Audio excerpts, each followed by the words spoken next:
Bagi teman-teman juga yang ada di YouTube, dukung channel-channel dakwah, terus subscribe. Bukan cuma channel saya, semua channel yang bermanfaat, semua channel dakwah yang baik. Dukung akhi dan ukhti. Nabi SAW mengatakan almar'u ala dini khalili. Seseorang sesuai dengan agama temannya. Kalau teman-teman mau rajin menjadi ahli zikir, suka ibadah, salah satu saran yang bisa membantu kita harus cari orang yang begitu.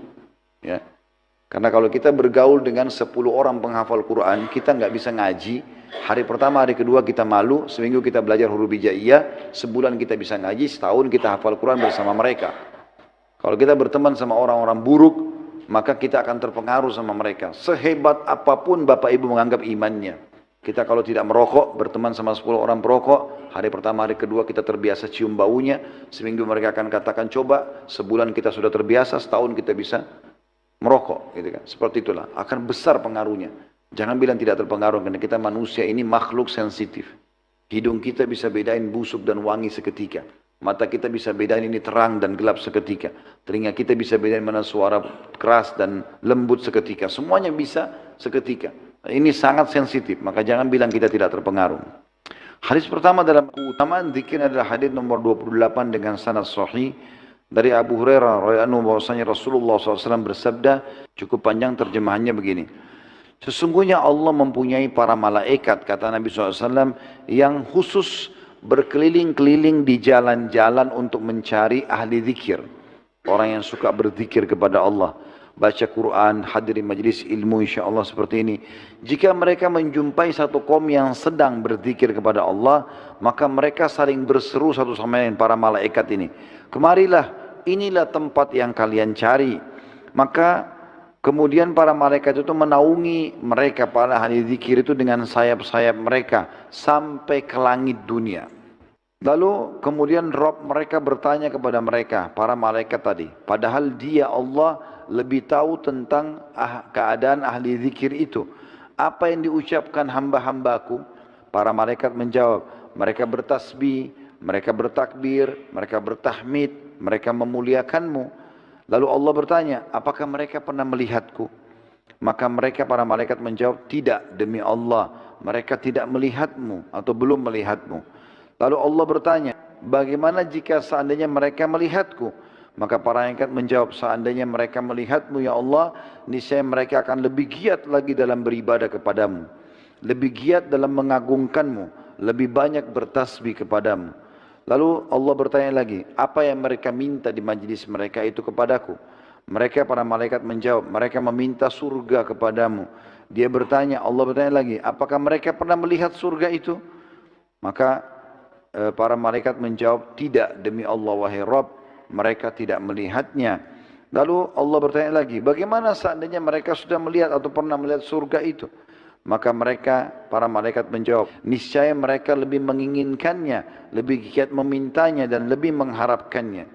Lalu Allah bertanya lagi, lalu terhadap apa mereka berlindung kepadaku?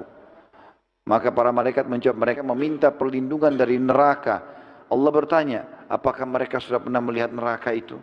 Maka para malaikat menjawab, tidak demi Allah, wahai Rabb, mereka tidak pernah melihat neraka itu. Maka Allah bertanya, bagaimana seandainya mereka melihatnya? Maka para malaikat menjawab, seandainya mereka melihatnya, niscaya mereka lebih menjauhinya dan lebih takut terhadapnya. Lalu Allah berfirman, aku menjadikan kalian sebagai saksi, semua para malaikat, bahwa aku telah mengampuni mereka.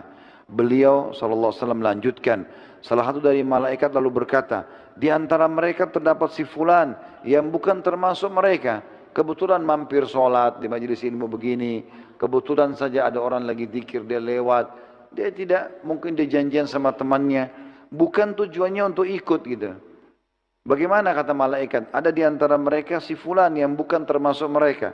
Maka dia datang hanyalah untuk suatu keperluan. Janjian sama orang, mau nagih utang, apalah, mau beli produk, nanya orang. Allah berfirman, mereka para ahli zikir itu adalah para peserta majlis yang teman duduk mereka tidak celaka. Diriwayatkan oleh Bukhari. Maksudnya adalah ya orang yang datang juga cuma sekedar lewat, kemudian dia duduk pun, ya walaupun sejenak, dia pun dapat surga dan diselamatkan dari api neraka. Ini kemuliaan majlis zikir yang luar biasa. Bagaimana Allah Subhanahu wa taala menjanjikan setelah kita seperti ini, Allah Subhanahu wa taala menjanjikan surga dan juga menjauhkan kita dari api neraka. Dari mana kita tahu teman-teman, rahmat Allah luas sekali. Dalam sebuah riwayat yang dihasankan para ulama dikatakan kalau orang dulu di majelis ilmu seperti ini, dan insya Allah kita berharap ini termasuk, pada saat mau bubar para malaikat menitipkan pesan dari Allah Subhanahu wa taala, bubarlah dalam kondisi dosa-dosa kalian diampuni. Sudah dapat ilmu, hati kita tenang, dapat pahala, dibersihkan lagi dosanya. Belum lagi dalam hadis ini dijanjikan surga dan dijauhkan dari api neraka. Hadis 29, dan ini dua hadis terakhir sama hadis 30. Hadis 29 hadis sahih dari Abu Hurairah radhiyallahu anhu, Nabi SAW bersabda, Inna Allah Azza wa Jalla yaqul ana ma'abdi idha huwa dhakarani wa taharrakat bi syafatahu. Sesungguhnya Allah yang Maha Suci dan Maha Purna telah berfirman, aku selalu bersama hambaku apabila dia mengingatku dan kedua bibirnya bergerak menyebut namaku. Kalau Allah bersama kita, maksudnya Allah akan jaga, Allah akan penuhi kebutuhan dengan sering lisan kita bergerak.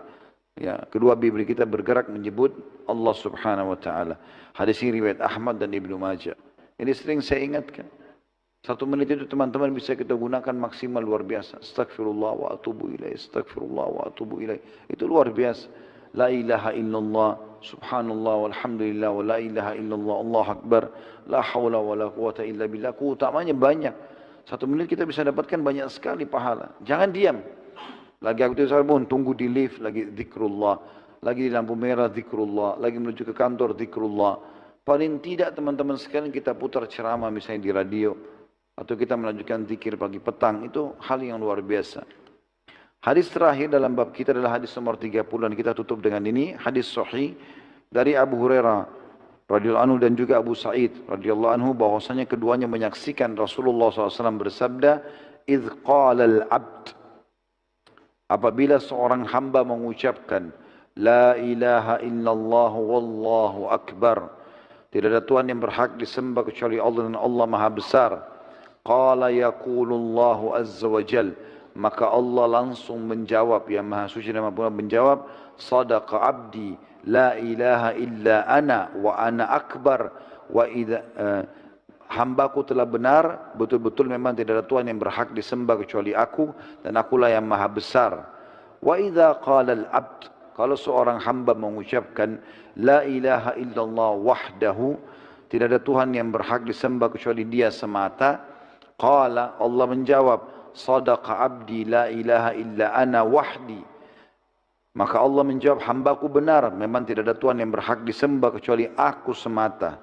Wa idh qal, kalau dia mengucapkan la ilaha illallah la syarikalah, tidak ada Tuhan yang berhak disembah kecuali Allah dan tidak ada sekutu baginya.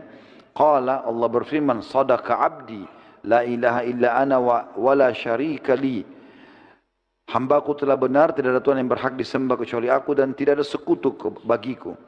Wa idza qala abd, kalau hamba berkata lagi la ilaha illallah lahul mulku wa lahul hamd, tidak ada Tuhan yang berhak disembah kecuali Allah yang memiliki kekuasaan dan memiliki pujian.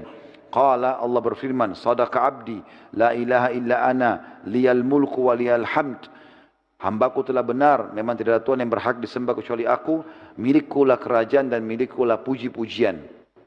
Wa idza qala al abd, kalau seorang hamba berkata lagi la ilaha illallah wala haula wala quwata illa billah, tidak ada Tuhan yang berhak disembah kecuali Allah dan tidak ada daya dan kekuatan kecuali dengan pertolongan Allah. Qala sadaqa abdi, maka Allah menjawab, hambaku benar, la ilaha illa ana wala haula wala quwata illa bi, tidak ada Tuhan yang berhak disembah kecuali aku dan memang tidak ada daya dan kekuatan kecuali dengan pertolonganku. Hadis ini riwayat Ibnu Majah, Tirmidzi, Ibnu Humaid dan Ibnu Hibban dan disahihkan oleh Syekh Albani. Hadis ini teman-teman menggambarkan kepada kita bagaimana orang yang berzikir kepada Allah, yang pertama adalah langsung direspon oleh Allah. Apapun yang kita ucapkan, Allah respon langsung, menandakan Allah SWT mendengarnya dan Allah akan balas langsung. Yang kedua, Allah Subhanahu wa taala memastikan bahwasanya memang semua kebutuhannya akan dipenuhi. Karena kalimat la ilaha illallah ini sebenarnya kalimat mengikrarkan tidak Tuhan yang berhak disembah kecuali Allah. Apapun yang kita ucapkan setelah kalimat mulia ini, Allah akan kabulkan permintaannya. Allahu a'lam.